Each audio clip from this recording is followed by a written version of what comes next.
हाँ तो dear students, MSc final में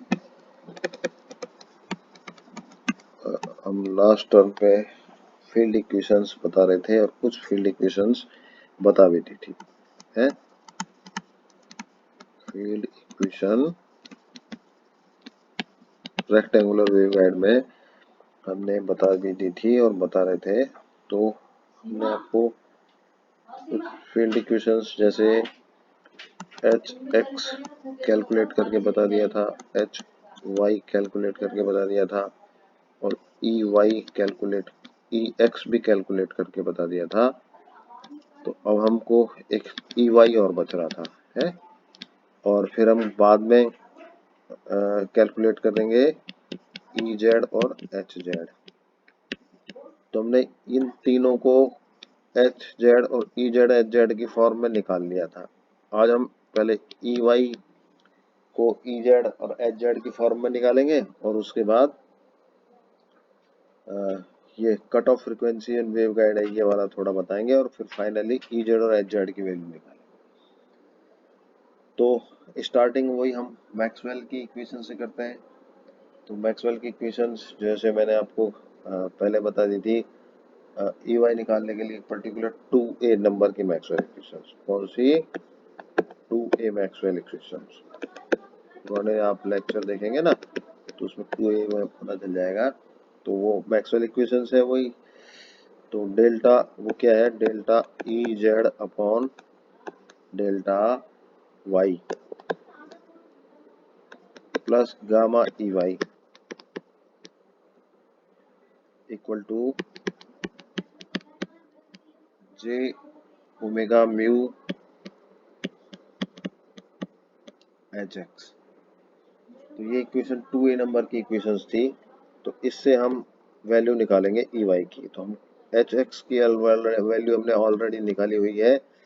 तो एच एक्स क्या निकाला है? कैलकुलेटेड एच एक्स कैलकुलेटेड कर रखा था हमने, वो मैं बता देता हूँ आपको। जो कैलकुलेट किया था आप देखेंगे, minus gamma upon H square delta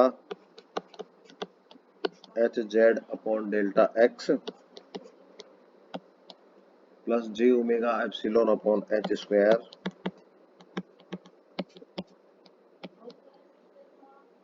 delta E Z upon delta Y.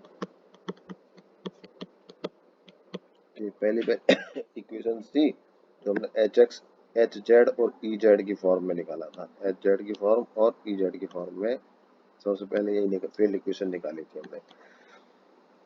तो हम सिंपली क्या करेंगे कि इस एच एक्स की वैल्यू को यहाँ पुट कर देंगे, यहाँ पुट कर देंगे इस एच एक्स की वैल्यू को यहाँ से। तो हम सिंपल लिख दें और उससे हमारे पास ई वाई की वैल्यू आ जाएगी। तो मैथमेटिक्स से थोड़ी कर लेते हैं। चलो, delta E Z upon delta Y plus gamma E Y equal to minus J omega mu, और एच एक्स की वैल्यू हमने क्या लिखी? Minus gamma upon H square delta H Z upon delta X J omega epsilon upon H square delta E Z upon delta Y. इसको कर लेते हैं हम सॉल्व। देखिए ये माइनस माइनस प्लस हो गया, तो ये हो गया J omega mu gamma upon H square delta H Z upon delta X, और यहाँ पे भी ये माइनस है तो minus J square omega square mu epsilon, mu है epsilon upon H square delta E Z upon delta Y. ये हमने ब्रैकेट को खोल के लिख दिया और यहाँ हमारे पास क्या है? डेल्टा ई जेड वाई, ये वाली चीज है। तो ये delta E Z Y by delta Y को हम एक तरफ ले आते हैं ई वाई की वैल्यू निकालने के लिए हम क्या करते हैं, ई वाई की वैल्यू यहाँ गामा ई वाई इधर रहने देते हैं, चलो और इसको इधर ले जाते हैं, तो ये तो क्या आ जाएगा, delta E Z upon delta Y आ गया। और हम इसको पहले लिख लेते हैं ई जेड की फॉर्म में, बाद में भी लिख सकते हैं, कोई फर्क नहीं पड़ता। यहाँ पर देखिए हम J omega mu upon gamma common ले लेते हैं, नहीं ये तो हमने लिख दिया है,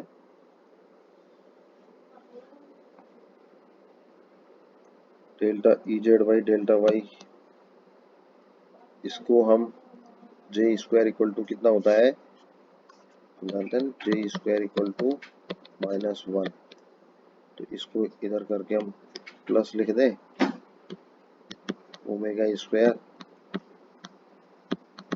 mu epsilon upon H square delta E Z upon delta Y plus J omega mu epsilon mu gamma, epsilon नहीं ये जे ओमेगा ये वाली चीज upon H square delta H Z upon delta X. अब हमने क्या किया, गामा से भी डिवाइड कर देते हैं और इसमें से डेल्टा यहाँ और यहाँ delta E Z by delta common ले लेते हैं और ये कॉमन माइनस ही ले लेते हैं, तो minus delta E Z upon delta Y common ले लिया और इस गामा का भी क्रॉस मल्टीप्लिकेशन करके यहाँ लिख दिया, तो यहाँ सिंपली क्या बच गया, ई वाई बच गया। तो पहली टर्म में ये तो 1 हो गया, ये तो क्या रह गया, 1 हो गया, और इसमें माइनस कॉमन लिया है तो ये माइनस हो जाएगा omega square mu epsilon upon H square और delta E Z upon delta Y common आ गया, प्लस अब देखिए ये गामा से हमने क्रॉस मल्टीप्लिकेशन में नीचे किया ना, तो ये ऊपर वाले गामा को काट देगा, ये यहाँ बच जाएगा J omega mu upon H square delta H Z upon delta X. तो ये हमारे पास ई वाई की वैल्यू आई, इसको थोड़ा और सोल्व करना पड़ेगा हमको, -1 upon gamma delta E Z upon delta Y H square minus omega square mu epsilon upon H square plus J omega mu upon H square delta H Z upon delta X E Y के बराबर है। तो हमने देखिए constant आप बताया था already, क्या बताया था, एच स्क्वायर बराबर gamma square plus omega square mu epsilon, ये कांस्टेंट माना था, ये माना था ना। अब हम इस कांस्टेंट से यहाँ इसकी वैल्यू इस ब्रैकेट में देते हैं, तो H square minus omega square mu value gamma square हो जाएगा, तो -1 upon gamma delta E Z upon delta Y और ये हो गया gamma square upon H square plus J omega mu upon H square delta H Z upon delta X. तो ये क्या बच गया,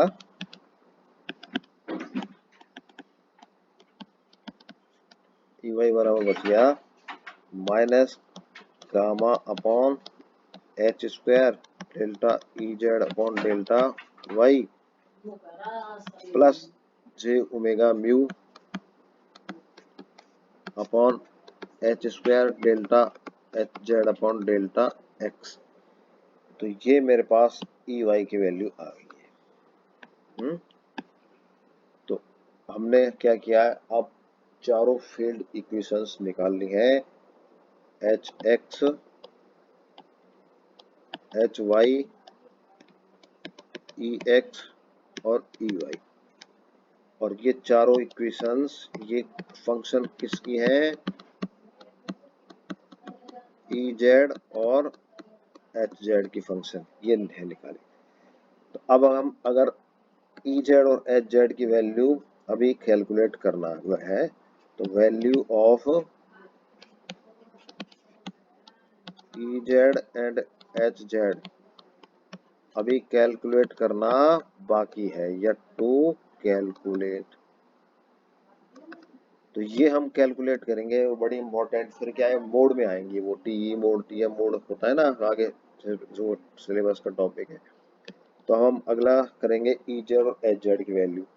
लेकिन उससे पहले हम थोड़ी एक और इम्पोर्टेंट बात जो बीच में रह गई है, ये कांस्टेंट है ना गामा और एच, इसके बारे में बताया, और इसमें कट ऑफ फ्रीक्वेंसी भी निकल के आती, तो ये बता देते हैं थोड़ा सा। तो ई जेड एच जेड की वैल्यू कैलकुलेट करने से हम थोड़ा सा बीच में ये इम्पोर्टेंट चीज है, वो कट ऑफ फ्रीक्वेंसी बता देते हैं, कांस्टेंट के बारे में बता देते हैं। तो देख कांस्टेंट बताया हमने, देखिए कांस्टेंट, हमने कांस्टेंट लिया था गामा, गामा बराबर अल्फा प्लस जे। गामा तो हमने बताया था, जो गामा कांस्टेंट है इसमें alpha plus J beta, gamma बताया था। तो अल्फा जो कांस्टेंट है वो है एटूनेशन कांस्टेंट,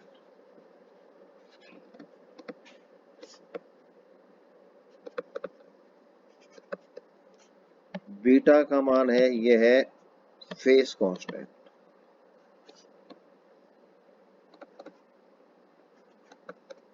कई बार अपन इसको वेव इक्वेशंस में वेव वेक्टर भी कहते हैं, लेकिन यहाँ फेस कांस्टेंट है। वेव की फेस जिस वेलोसिटी से चलती है उससे रिलेटेड है ये। और गामा है इसको प्रोपेगेशन कांस्टेंट।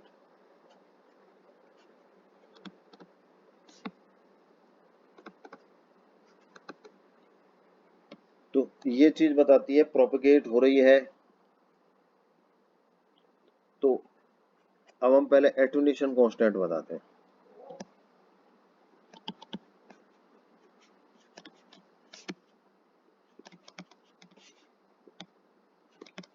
एटूनेशन मतलब जैसे हम कहते हैं रेजिस्टेंस, जैसे एक वायर है, ये रेजिस्टेंस वायर है जिसमें करंट फ्लो होती है, तो इसका जितना ज्यादा रेजिस्टेंस होगा तो हम कहेंगे इस करंट को उतना ये एटूनेट करेगा।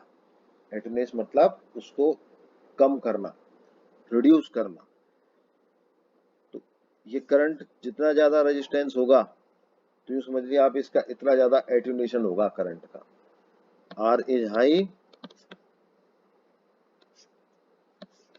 Current attenuate sharply.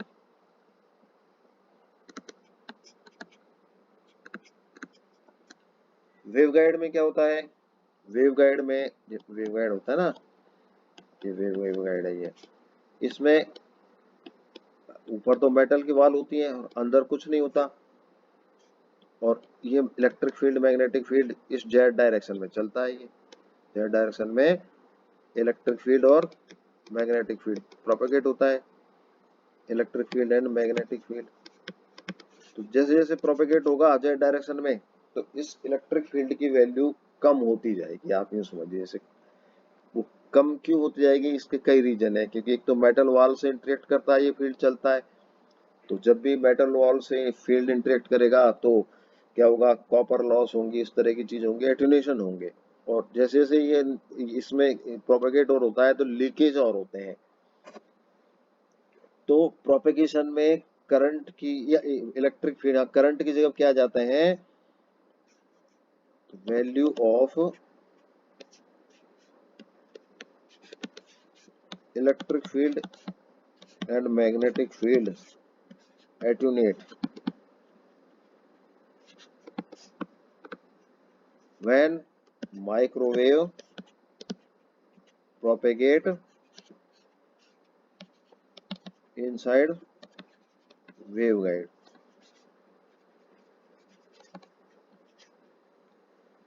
उस चीज को ये एटेन्यूएशन कांस्टेंट बताता है। तो खैर हमने हमारा जो कांस्टेंट था अल्फा बीटा तो समझ आ गया। तो gamma square equal to alpha square plus beta square, और gamma equal to alpha plus J beta. तो ये रियल क्वांटिटी है, alpha and beta are real और गामा इज कॉम्प्लेक्स। गामा कैसी क्वांटिटी है? कॉम्प्लेक्स है। तो अल्फा एटेन्यूएशन रियल होता है। अगर अल्फा की वैल्यू 0 है तो हम कहेंगे वो वेवगाइड या ट्रांसमिशन लाइन कैसी है? लॉसलेस है।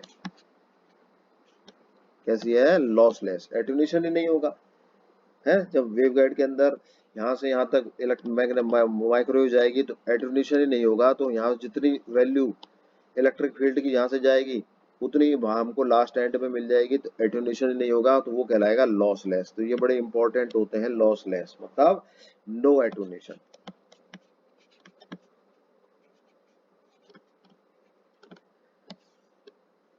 प्रैक्टिकली नो एटेन्यूएशन पॉसिबल नहीं है, तो इसलिए जितने भी वेवगाइड होते हैं वो लो लॉस होते हैं। थोड़ा बहुत होता है। अगर हाई लॉस ज्यादा अल्फा के हाई हो गया तो वो वेवगाइड या ट्रांसमिशन लाइन क्या हो जाएगी? यूजलेस हो जाएगी। तो हम कभी भी अल्फा की हाई वैल्यूज के बारे में पढ़ेंगे ही नहीं, क्योंकि वो यूजलेस है। सिर्फ लो लॉस या लॉस लेस के बारे में पढ़ेंगे, जहां अल्फा 0 हो या अल्फा की वैल्यू इस बीटा से कम हो, जे बीटा से कम हो। तो अल्फा बीटा हमने बताया था। अब तो मेरे साथ एक प्रॉब्लम इसमें क्या है कि जो वेव ये वीडियो है 15 मिनट से कम का होना चाहिए। तो आज हम यहीं ख़त्म करते हैं, क्योंकि वो अपलोड नहीं होता। जो चैनल है वो अलाउ नहीं करता 15 मिनट से ज़्यादा का। तो आज हम यहीं इस पे ख़त्म करते हैं, कल बताएंगे इसको। Thank you.